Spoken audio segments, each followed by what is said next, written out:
অমুসলিমদের সাথে রাসূল সাল্লাল্লাহু আলাইহি সাল্লামের আচরণ বিষয়ের উপরে বক্তব্য নিয়ে আসছেন অধ্যাপক ডক্টর মোহাম্মদ গোলাম রাব্বানী, সাবেক চেয়ারম্যান, উর্দু বিভাগ, ঢাকা বিশ্ববিদ্যালয়।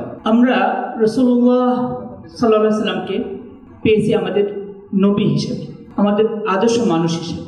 রাসূলুল্লাহ সাল্লাল্লাহু আলাইহি সাল্লাম এমনভাবে জীবনযাপন করেছেন যে তাকে দেখে সমস্ত অমুসলিমরা দলে দলে ইসলামে চলে এসেছে, আচরণে মুক্ত হয়ে ইসলামে এসেছে। আমরা যখন ছোট ছিলাম, মুফতি শফি রহমতুল্লাহের একটা বইয়ে স্পষ্টভাবে পড়েছি যে ইসলাম ছড়িয়েছে তরবারির মাধ্যমে নয়, সুন্দর আচরণের মাধ্যমে। রাসূলুল্লাহ সাল্লাল্লাহু আলাইহি ওয়াসাল্লামের কি সুন্দর আচরণ ছিল। রাসূলুল্লাহ সাল্লাল্লাহু আলাইহি ওয়াসাল্লাম সত্যবাদী ছিলেন। সত্যবাদী ছিলেন বলে দেখা যাচ্ছে যে সবাই তাকে আল আমিন বলতেন। আমরা দেখি রাসূলুল্লাহ সাল্লাল্লাহু আলাইহি ওয়াসাল্লামের যুগে যখন কাবা পুনর্নির্মাণ হলো, হাজরে আসওয়াদ তার যথাস্থানে রাখতে হবে পুনর্নির্মাণের পর। সেখানে অমুসলিম, কারণ তখনও ইসলাম শুরু হয়নি, রাসূলের বয়স তখন 35 বছর বলা হয়, সমস্ত কাফের যারা আছে তারা চিন্তা করে গেল যে কিভাবে এটা রাখবে।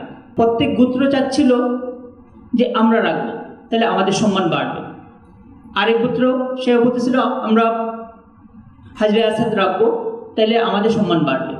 এভাবে সবাই চাচ্ছিল, কিন্তু সমাধান যখন হচ্ছিল না, তখন তারা সিদ্ধান্ত নিল যিনি প্রথম আসবেন তার কথাই মেনে নেবেন। ভাগ্যক্রমে দেখা গেল রাসূলুল্লাহ সাল্লাল্লাহু আলাইহি ওয়াসাল্লাম, তখনও তিনি নবী হিসেবে ঘোষিত হননি, তিনি আসতেছেন। তাকে দেখে সবাই খুশি হয়ে গেল, সবাই খুশি হয়ে গেল। কেন? আল আমিন আসতেছে, এমন ব্যক্তি আসতেছে যে ব্যক্তির আচরণ, যে ব্যক্তির কথা, যে ব্যক্তির সিদ্ধান্ত সবাই মেনে নিতে পারবে। তাহলে আমরা দেখি রাসূলুল্লাহ সাল্লাল্লাহু আলাইহি ওয়াসাল্লাম নিজেকে কীভাবে গড়ে তুলেছেন, যে একজন সত্যবাদী হিসেবে। এই সত্যবাদিতা শুধু ওনার নিজের কওমের সাথে, নিজের গোষ্ঠীর সাথে করেছেন এরকম না, সবার সাথে করেছেন। রাসূলুল্লাহ সাল্লাল্লাহু আলাইহি ওয়াসাল্লামের যদি জীবন দেখি আমরা, তার জীবন ক্ষমায় ভরপুর ছিল। একবার দেখে গেল যে মহিলার বাড়িতে দাওয়াত দেওয়া হয়েছে, মহিলা গোশতের সাথে বিষ মিশিয়ে দিয়েছে। যখন বিষ মিশিয়ে দিয়েছেন, রাসূলুল্লাহ সাল্লাল্লাহু আলাইহি ওয়াসাল্লাম বিসমিল্লাহ বলে খেতে যাবেন, তখনই আল্লাহর পক্ষ থেকে জানিয়ে দেওয়া হলো যে এতে বিষ আছে। ডাকা হলো মহিলাকে, কি এটা কেন করেছে? বললো যে এমনি, যদি উনি নবী হন তাহলে তো উনি বুঝতেই পারবেন, আর যদি উনি নবী না হন উনি মরে যাবে, আমরা ওনার থেকে বেঁচে যাব। আরও অনেক কথা হলো।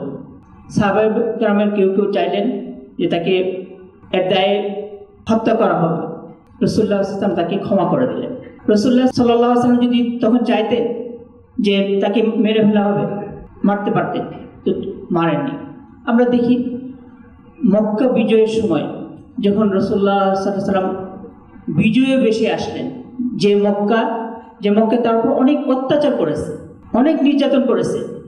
এমনও হয়েছে যে তিনি নামাজ পড়তেছেন, আল্লাহর শান্তি দিতে গিয়েছেন, সিজদায় গিয়েছেন, সিজদায় আসেন, ওই সময় উটের ভুঁড়ি ওনার উপর দিয়ে দেওয়া হয়েছে। উটের ভুঁড়ি অনেক বড় হয় এবং সেখান থেকে বের হওয়ার সুযোগ পাচ্ছিলেন না রাসূলুল্লাহ সাল্লাল্লাহু আলাইহি ওয়াসাল্লাম, এত অত্যাচার করেছে।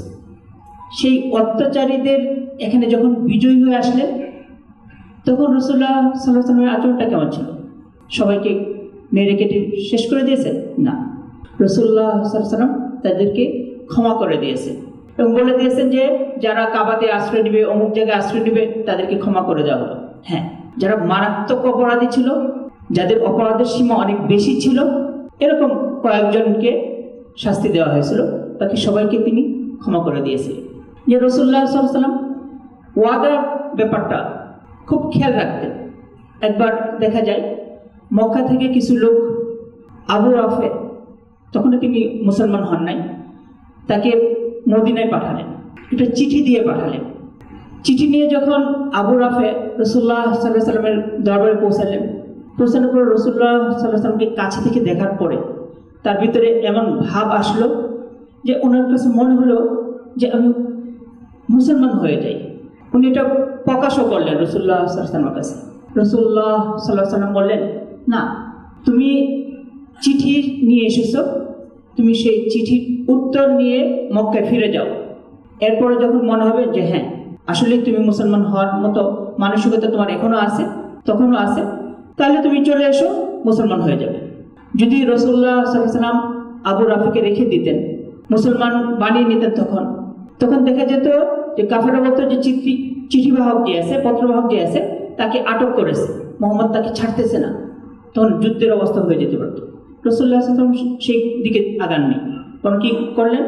উনি বললেন যে তুমি তোমার জায়গায় ফিরে যাও, তুমি আবার যখন সুযোগ আসবে তখন আসবে।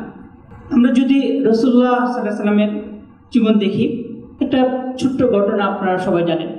রাসূলুল্লাহ সাল্লাল্লাহু আলাইহি ওয়াসাল্লাম একদিন মসজিদে আছেন, তখন এক লোক আসলো, এসে মসজিদে প্রস্রাব করা শুরু করে দিল। অনেক সাহাবী চাইলেন যে তাকে সরিয়ে দিবেন, বললেন থামো, তাকে প্রস্রাব করতে দাও।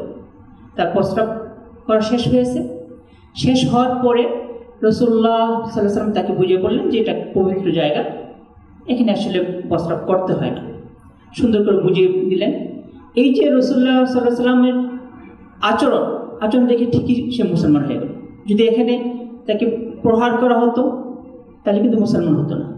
আমি যে কথা বলতে চাচ্ছি যে রাসূলুল্লাহ সাল্লাল্লাহু আলাইহি ওয়াসাল্লাম ভালো আচরণের মাধ্যমে, সুন্দর ব্যবহারের মাধ্যমে ইসলাম প্রচার করেছে, সবাই মুসলমান হয়েছে। আজ বাস্তবতা হলো আমাদের অনেকের আচরণ দেখে মুসলমান হওয়া থেকে অনেকে দূরে সরে যায়। বই পড়ে রাসূলের জীবনী শুনে ইসলাম গ্রহণ করতে চায়, যখন এসে দেখে যে এ তো মুসলমান, তাহলে এর কাছেই তো সব কিছু সুন্দর পাওয়া যাবে, তো তার ভিতরে ইসলাম নেই, তার আচরণ সুন্দর না, তার ব্যবহার সুন্দর না, কথা যখন বলে মিথ্যা বলে, যখন ওয়াদা করে ওয়াদা খেলাফ করে, যখন লেনদেন করে লেনদেনের মধ্যে অনেক সময় দুর্নীতি করে, উল্টাপাল্টা করে। এই সমস্ত আচরণ দেখে মুসলমান থেকে অনেকে দূরে সরে যাচ্ছে, যার জন্য দেখা যাচ্ছে যে অনেকেই আমাদের দেশে হোক বা অন্যান্য জায়গায় হোক মুসলমান হচ্ছে না। তাহলে আমাদের কি করতে হবে? আমাদের আচরণকে রাসূলুল্লাহ সাল্লাল্লাহু আলাইহি ওয়াসাল্লামের সুন্নাহ অনুযায়ী, যেভাবে উনি চলেছেন, যেভাবে উনি তার জীবনকে গড়েছেন, সেভাবে আমরা গড়ে তুলব। আমরা চাই আমাদের আচরণে যেন সবাই খুশি হয়, ইসলামকে ভালোবাসে, নবীকে ভালোবাসে এবং আখিরাতকে বিশ্বাস করে ইসলাম গ্রহণ করে। যদি এই কাজে আমরা এগিয়ে যেতে পারি তাহলে আজকে সিরাত মাহফিল সফল হবে আমরা আশা করি। আর এই যে আমরা আজ সুন্দর স্বাধীনভাবে কথা বলতে পারছি, আগেও কথা বলতে পারতাম, কিন্তু তারপরেও একটা ভয় থাকতো। কথা বলি না যে তা না, নামাজ পড়ে নেই যে তা না, তো একটা ভয় কিছুটা কাজ করতো কারো। যাদের ত্যাগে, যাদের রক্তের বিনিময়ে আমরা এই দ্বিতীয়বার স্বাধীনতা পেয়েছি, তাদের জন্য সবসময় দোয়া করব। আল্লাহুম্মা নব্বির মারকাদাহুম, আল্লাহ তাদের কবরকে নূরান্বিত করে দাও, তাদেরকে জান্নাতের ব্যবস্থা করে দাও, এবং তাদের যে রক্ত বিনিময়ে যে স্বাধীনতা, এই স্বাধীনতাকে আমরা ধরে রাখার জন্য আপনার চেষ্টা করব। আল্লাহ তাআলা আমাদেরকে তৌফিক দান করো। ওয়া মা তাওফিক ইল্লা বিল্লাহ।